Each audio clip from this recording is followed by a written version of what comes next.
This is probably the prettiest bonsai and bird market in all of China. It's right here in Yangzhou, on the banks of one of those pretty little canals that emanates from the slender West Lake Garden. We caught the market on a midweek quiet day, thankfully, and could have a look around. It was nice to see some young folks there, because one of the shortcomings, I guess, of Asian bonsai is that the participants are mainly of a mature age, and unlike Western countries where youth really drives bonsai in its traditional homelands, it's the aged people. Still, this is a lovely city, and it's got a human scale. If you've been to Shanghai or to Beijing and feels a little bit dwarfed by the experience, you'll know what I mean. And in this bonsai market, there's plenty of pines, all manner and form of plant material. But with this particular one here, it's indicative of the local style. It's a box plant trained in the Yang style. Rough material, but already started for the novice to get off to a good start with a big and bulky and beautiful bonsai.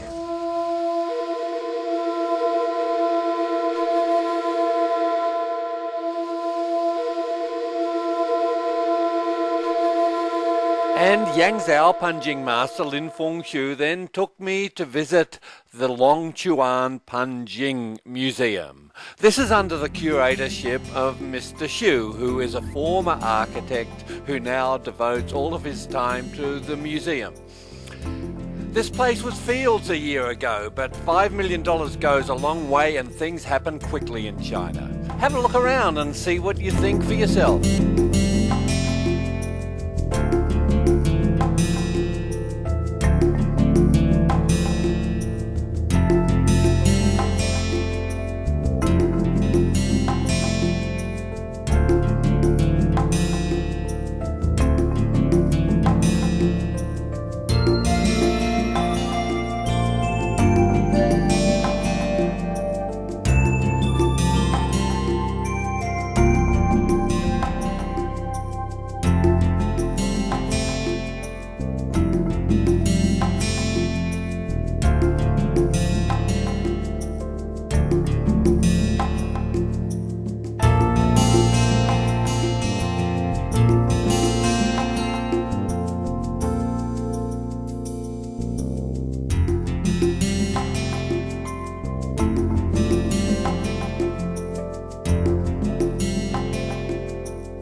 And as well as Panjing, Mr. Xu has a wonderful collection of antique pots. The market for antique Chinese bonsai pots is driven largely, or has been driven largely in the past, by Japanese collectors, wealthy industrialists who'll pay a small fortune for the right pot. This stone pot really caught my eye with the wonderful relief, albeit battered and worn away. And this Jian pot, or manganese dioxide, is a type that I was offered a similar one in Suzhou for around 3,000 US. It's about 100 years old. Beautiful pots, and some even had the glaze peeling away, they were so old. But it was time to bid farewell to Mr. Xu, and now Master Lin was taking me to visit a temple. 不要紧，不要紧，不要紧，看大家围过来。这个石头叫英德石，产在广东的英德，不是英国的英德。这个字就是这个石头叫英德石，产在广东的英德，不是英国的英德。这个字就是英国的英，德国的德，意思是英德石，这个叫不凡石，这个石种不凡石。你看这个寺庙里面的这个盆景啊。 它都有一种庙里面的禅意，跟外面的盆景不一样。 This may look like just another temple on the never-ending circuit of them that one can experience in Asia, but this is no ordinary temple. It's a Dharming temple in Yangzhou and home to Jian, the Buddhist monk attributed with taking bonsai to Japan during the Tang dynasty. Each year, many thousands of Japanese and Chinese devotees travel to Yangzhou to visit Dharming Temple to walk the paths that Jian once walked. You can admire the glorious old landscape Panjing or paintings and calligraphy that adorn many of the glorious buildings within this compound. And if you're lucky, you might even be able to have a drink from Jian's well. Well, for Jian or Ganjun, it was 12 years and 5 attempts to get here. And when he finally arrived, he was blind and couldn't even enjoy the glorious sights. Today, it's simply a 1-hour train trip from, or less really, less than an hour from Kyoto, and a couple of simple changes with helpful people all along the way.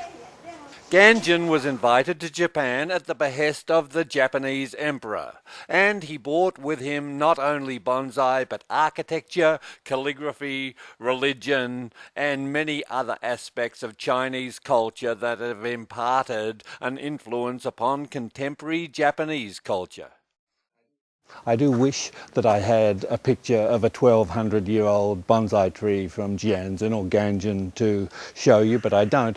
However, in this rather functional building behind us lies the 1200-year-old building that Jian designed. And I did make my most valiant effort to get inside and get some pictures, but remember, this is a Japanese national treasure, and there was high security and a number of reasons why it just wasn't possible. But the temple is going to be due for completion in 2009, and I'd really hoped to get back and have a good close look at it then.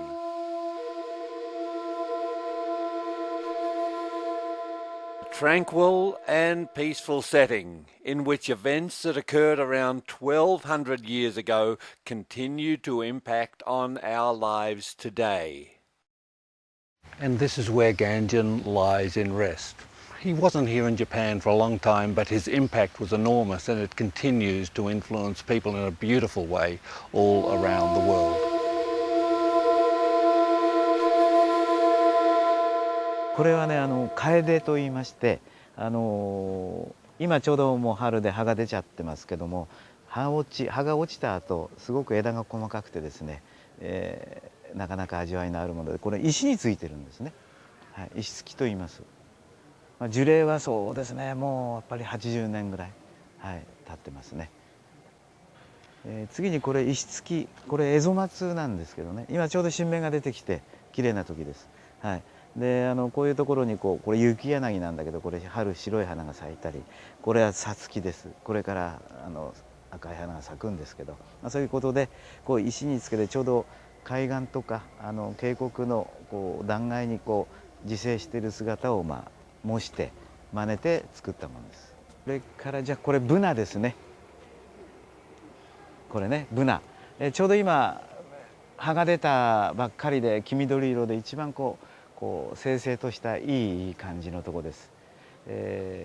これは盆栽では肌が白いんで、なかなか好まれてます。でこれは樹形、木の形から言うと3本に分かれてるんですけど、これ三冠と言います。で2本だと双冠で、それ以上は今度株立ちと言います。次にこれソロの寄せ植え、一本一本寄せたものですね。もうかなり幹に縦縞模様が入って、寄せてからもやっぱり30年ぐらい経ってんでしょうか。これもなかなか秋紅葉が綺麗です。はい。次にこれ心拍ね、いいですか。これは日本でも世界的にも有名な心拍で、名が昇天の竜といって、皆さんそのドラゴンって話して有名な木です。これを見にわざわざ来る人もいるぐらいで、ちょっと大きいですけど、その陣っていうんですけど、くるくる回ってね、天に昇るようなそういう感じを見てその銘がつきました。銘というのは名前ね、昇天の龍という。